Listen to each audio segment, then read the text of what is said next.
am I wrong on this? You're more of a professional.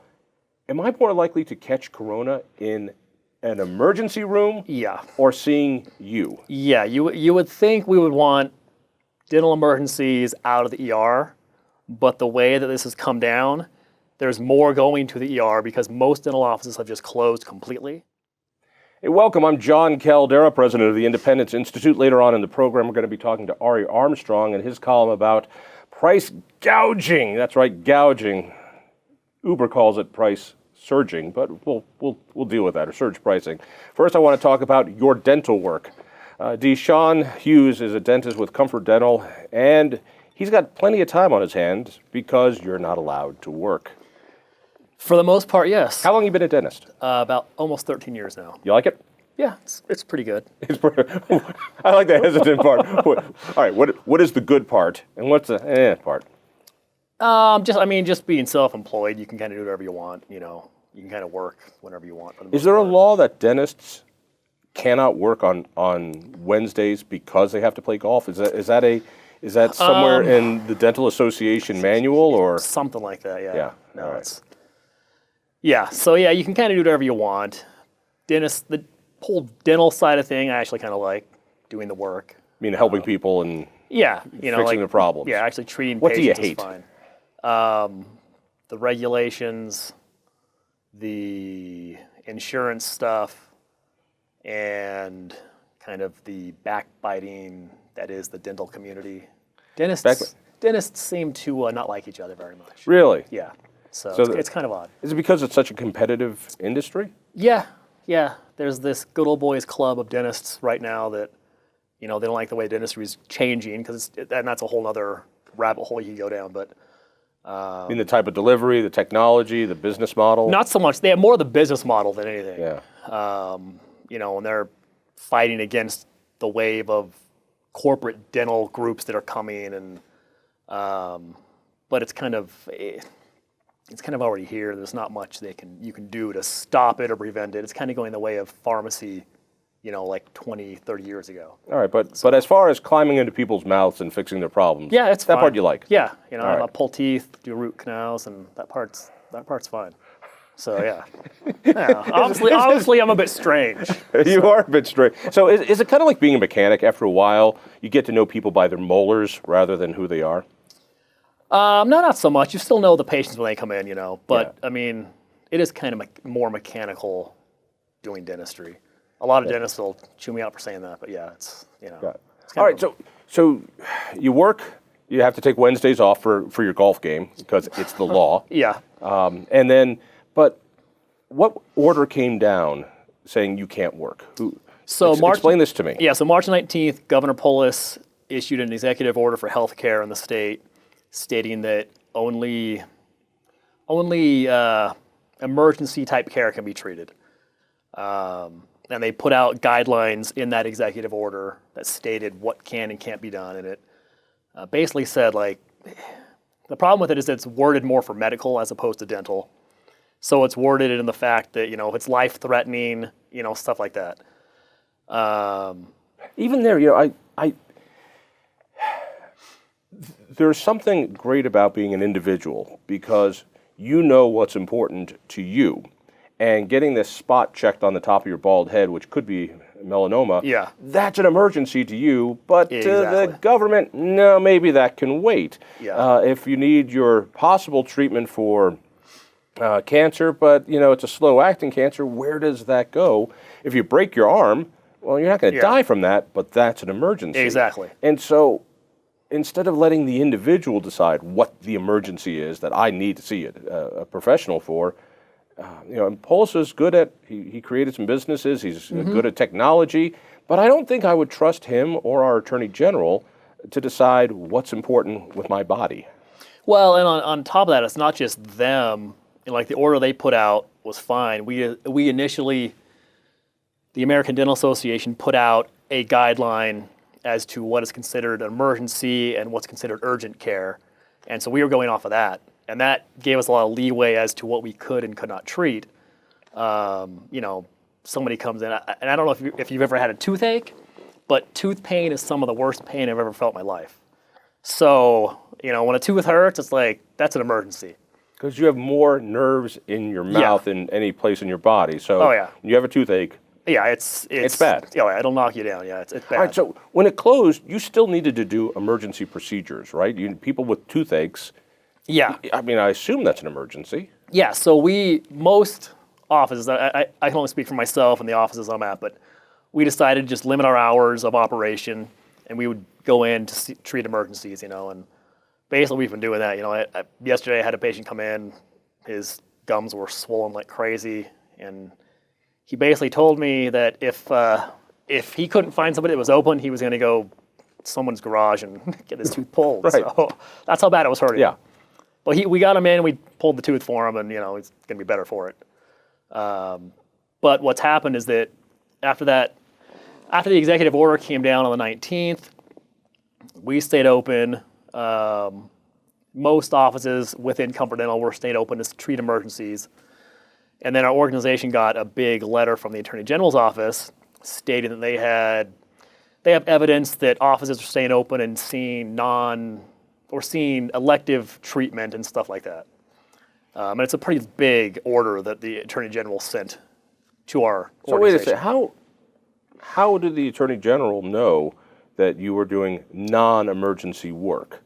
The order, and like I said, it's pretty long. I read it, but basically they say they have evidence, against offices that are doing, non-emergency treatment.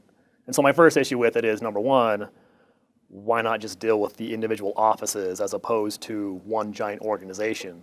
If this office within Comfort Dental is doing something, then deal with that one office. Right. If this Arby's is doing something wrong, you don't shut down all the Arby's. You take care of that. You take care of that one office. Yeah. Right. And so what was the complaint against you? What did you do wrong? well, so the big complaint for the whole organization was just stating that we were still open seeing non-emergency care. One of my partners, though, got an anonymous board complaint, an actual board complaint where somebody files a complaint online, and then it gives the dental board power to investigate that, and their powers are fairly endless. Limitless power. Of course they are. And unchecked power, because they're unelected Right. officials. They're appointed by the governor. And the complaint that my partner got said that on March 26th, this person who filed the complaint was in our office for emergency treatment, and this person saw that we were doing non-emergency care like fillings and cleanings on other patients. And the biggest issue was that my partner wasn't even in the office that day. So the guy who the complaint is against wasn't even there. No. So it's a bad complaint. It was his day off. So he wasn't even in the office that day. I was in the office. And the person who did the complaint came in for emergency service. That's what they claimed.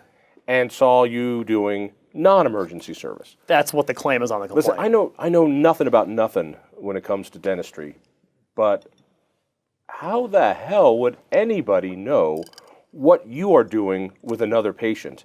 I mean, I've looked over to the other chair. I don't know what they're doing. No. It's They would have no idea. Right. And on top of that, we saw 2 patients that day that the complaint came in. So you have a pretty good idea who did the complaint, I would assume. Well, no, because it wasn't from a patient. I guarantee it wasn't from a patient.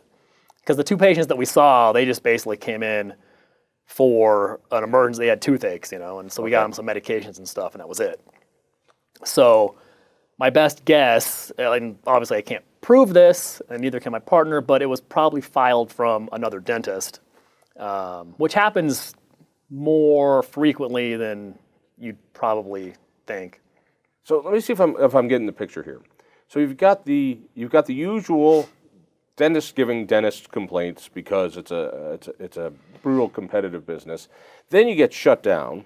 Then you've got the AG up your wahoo because you are seeing people and issuing company-wide complaints to you instead of individual ones, and they're supposed to be able to decide what is an emergency procedure and what isn't. Well, and not your patient in pain.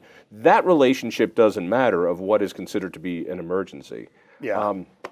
So I've got kids with braces, or my son who has Down syndrome, he just got his braces off, and kids with Down syndrome have pretty soft tissues, and so he needs his retainer. His retainer doesn't fit like that. We can't see the dentist. Yep. So all the work we've done to try to straighten his teeth is now going cattywampus because we can't see the orthodontist to get it done. I know people with braces who were supposed to get him off a month ago can't get their braces off. Orthodontics or even adjusted. Yeah. Because, tell me if I'm wrong, all orthodontics That's are fully off limits. fully off. Yep.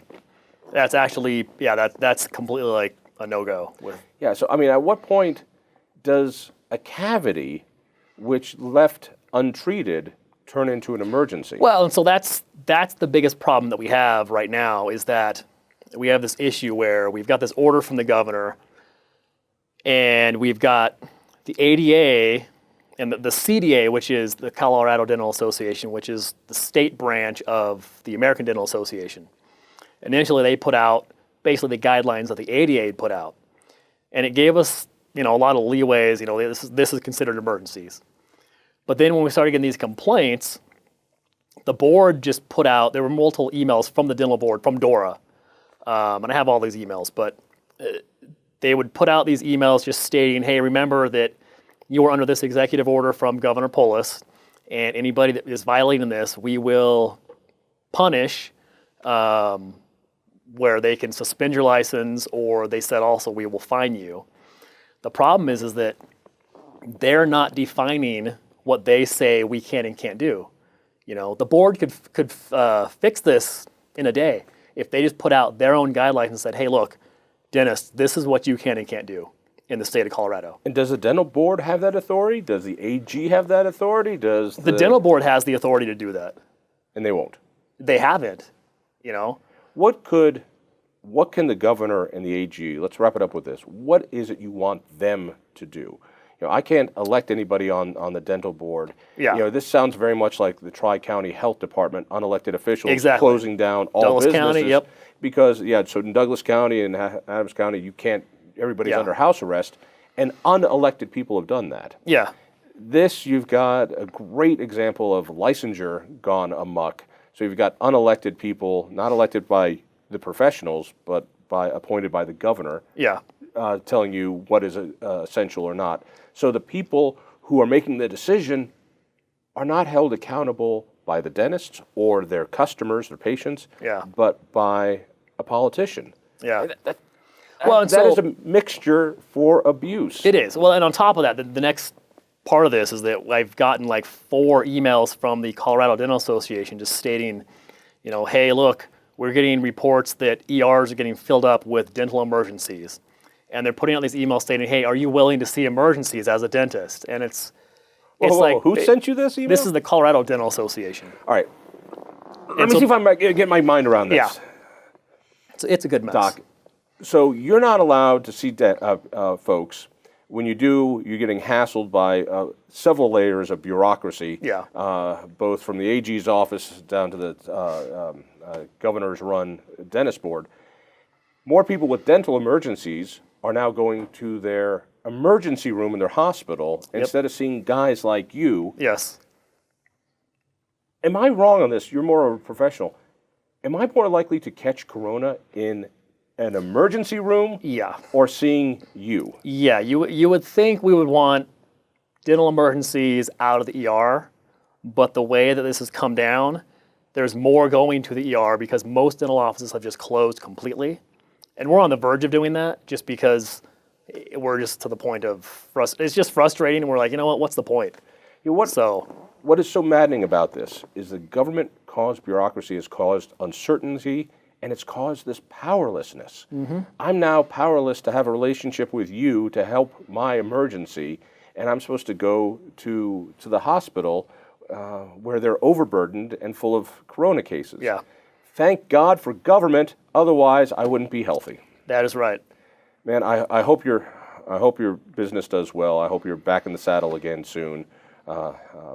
Hopefully, we're back in April 26th as of right now. We'll see what happens. Doctor, thank you so much. Yeah, thank you. Stay with us. If you enjoyed that conversation, by all means, click one of these other great programs. We have the best conversations with the most fascinating Coloradans. And subscribe to our channel. Just click down below and hit that little bell button too. You don't want to miss a single show.